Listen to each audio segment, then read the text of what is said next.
ये जूता मारते हम तुम्हें। अभी आप कह रहे थे ये पॉलिटिकल सफाई को आप सफाई से जोड़ रहे थे, ये देखो किस तरह से आप को जूते चाटो तुम यहाँ पर इस प्रकार के शब्दों का प्रयोग करना तो मुस्लिम समाज के नाम पे धब्बा है, धब्बा। सर फर्स्ट ऑफ ऑल आप तमीज सीखिए एक बात करने की। एक तमाशा आपको करवाना है सर आपने कहा यही तमाशा आपको करवाना है। बूढ़ी अम्मा की कहानी पड़ी ना तो बूढ़ी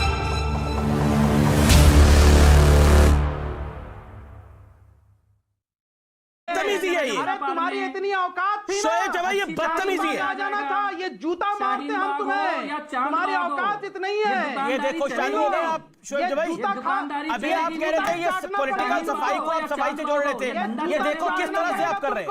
ये धंधा चलने वाला नहीं है। इतनी कितनी इनका शो में आकर ये काम करे जूता नीचे रखो अपने पहले। करना चाहते थे वो नहीं कर देखिए देखिए देखिए आप गुंडे नहीं है शोएब जवाई कहीं के, शोएब जवाई कहीं के गुंडे नहीं है आप। जो ये करना चाहते थे वो नहीं कर पाए मेरे कारण, उसका दर्द है, क्योंकि ये यमुना संबित पात्रों को मैंने एक सेकंड। अमीश भाई, तर्क होना, कुतर्क होना, वितर्क होना, ये सब कुछ जायज है, डिबेट में चलेगा, मगर डिबेट में जूते पकड़ करके किसी पैनलिस्ट को जूते चाटो तुम यहां पर इस प्रकार के शब्दों का प्रयोग करना।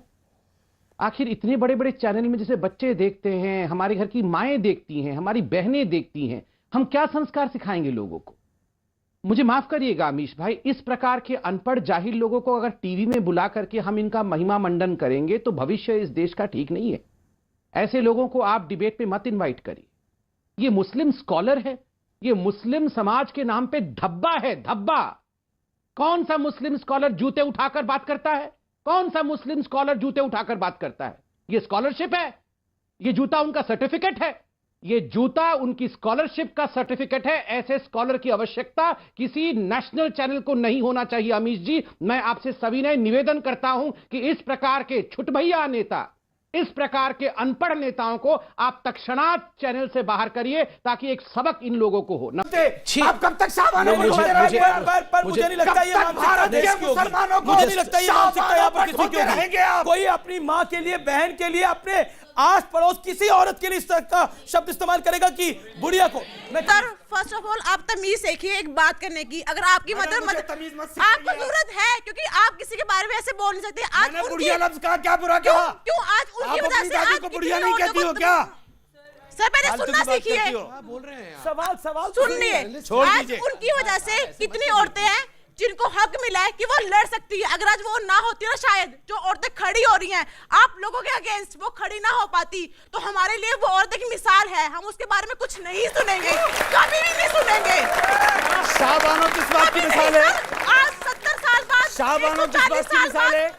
सर चाहे 100 साल भी उनका नाम आएगा ना, हम उनके पीछे जी लगाएंगे, बुढ़िया करके नहीं बोलेंगे। और ये तमीज आपको भी सीखनी चाहिए। क्या बोलेंगे? आपने कहा वो अगर यही तमाशा आपको करवाना है, सर आपने कहा यही तमाशा आपको नहीं करवाना है। बात है, सवाल है। क्या सवाल है यार? नहीं है तो डब्बा गोलोगे। बुढ़िया में और ज़ईफ़ा में फर्क क्या है बताइए? गोलोगे आपका। मुझे एक बात बताइए, क्या आपने हिंदी की किताबों में बुढ़िया की कहानी नहीं पढ़ी क्या? नहीं पढ़ी, दादी फिर आप जाहिल है। सर दादी सुना, नानी सुना। फालतू की बात करते हैं आप।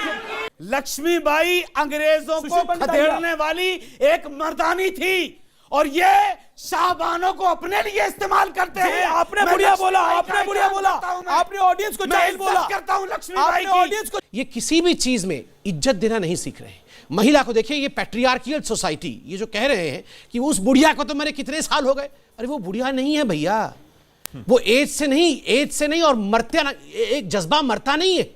वो एक ऐसी महिला थी जिसने केस करके कि महिलाओं का अधिकार क्या होता है उसके लिए वो लड़ी थी। मोदी जी हमारे हिंदू बहनों को भूल चुके हैं। आप महिलाओं को मुझे लेना है। एक सेकंड हमें ये बताइए, हिंदू महिलाओं में क्या प्रॉब्लम है? पूरी आजाद है, आपके मुस्लिमों में प्रॉब्लम है, हम लोगों में तो प्रॉब्लम नहीं। मैडम सबरी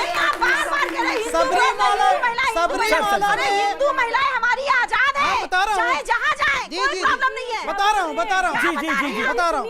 अंसार सबरीमाला में जो पिटिशनर जी का नाम तरमा ने कहा कि हमारे यहाँ फुल आजादी है। किस तरह की आजादी, वो तो पता चले। एक मिनट मैडम शांत बैठिए प्लीज।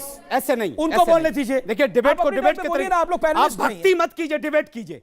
अभी इन्होंने कहा है कि मुसलमानों ने औरतों का दर्जा नीचे रखा है। अमीश जी, डॉक्टर सुधांशु त्रिवेदी जी बहुत अच्छे इंसान है, पढ़े लिखे, इनसे पूछिए हिंदुस्तान का एक वृद्धाश्रम बताइए जिसमें 5 मुसलमान औरतें आपको मिल जाएं। एक वृद्धाश्रम बताइए जिसमें 5 ना तो मुसलमानों ने औरतों की बेइज्जती की है और ना इस्लाम ने बेइज्जती की है। 1 मिनट, अरे छोड़ो ना भाई यार, कहाँ आ रहे हैं हलाला फलाला पे यार, बहस करती फालतू की बात सुनो। अरे छोड़ो ना, हो गया, अरे भाई हो गया, मतलब जहाँ सारी चीजें जब कुछ नहीं मिला तो हलाला पे आ गए, अब तलाक पे आ गए, अब 4 बाहु विवाह पे आ गए। ये सब क्या तमाशा है? बहस जिस बात पे हो रही है वो करो ना।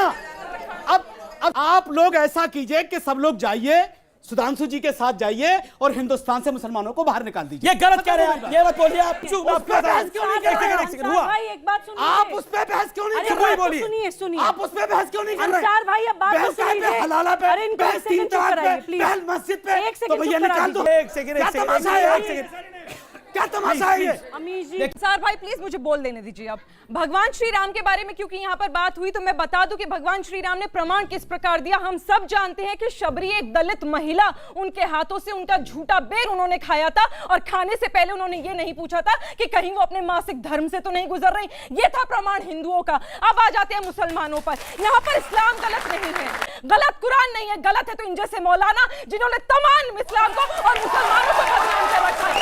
आज दो राही मिलाकर खड़ा कर दिया इन्होंने मुसलमान को। बात चल रही है कि औरतों का हक मिलना चाहिए।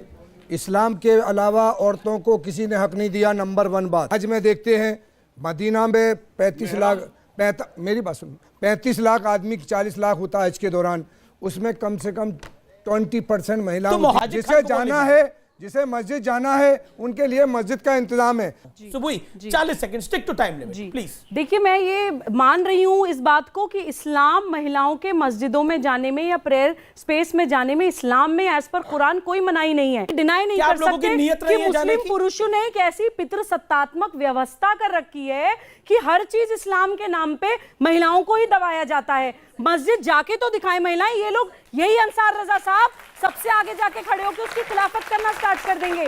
दूसरी बात, मैं प्लीज यहाँ पे एक भारतीय होने के नाते भी बोलना चाहती हूँ, क्योंकि सबरीमाला का भी बार बार जिक्र आ रहा है कि देखिए वो संस्कृति जिसमें भगवान को भी महिला के बिना पूरा नहीं माना जाता, अर्धनारेश्वर माना जाता है, जिसमें महिलाओं को देवियों की तरह पूजा जाता है। अगर 25 लाख में से 5 मंदिर मुझे वहां पे जाने को मना कर रहे हैं तो as a woman, as a feminist and a real feminist woman, मुझे उस संस्कृति पे भरोसा है कि कोई वजह होगी अगर मुझे वहां जाने से मना किया जा रहा है तो। पर वो भी नहीं, पहले ये बोलिए, और आपने फतवा क्यों नहीं जारी किया उनके खिलाफ जो मंदिर में गई थी सबरीमाला में, जबकि नुसरत जहां खिलाफ फतवा जारी कर दिया? अगर टीवी पर सिंदूर रखे दिख गई तो इस्लाम खतरे में आ गया। समझ में नहीं आता है कि इतनी करोड़ों हमारी हिंदू महिलाएं हैं, हमारी बहनें, जिन्होंने मोदी जी से इस आश्रय, इस उम्मीद पे वोट दिया था कि वो हमारे लिए कुछ करेंगे। क्या मोदी जी सिर्फ मुस्लिम महिलाओं से ही स्नेह रखते हैं? उनके लिए आप फिक्र करते हैं ट्रिपल तलाक की, उनके लिए आप फिक्र करते हैं मस्जिद, हिंदू महिलाओं के लिए आपको स्नेह नहीं है? जब ऐसा भेदभाव होता है तो मुझे बहुत तकलीफ होता है। इसलिए मुझे लगता है कि मोदी जी को हिंदू महिलाओं के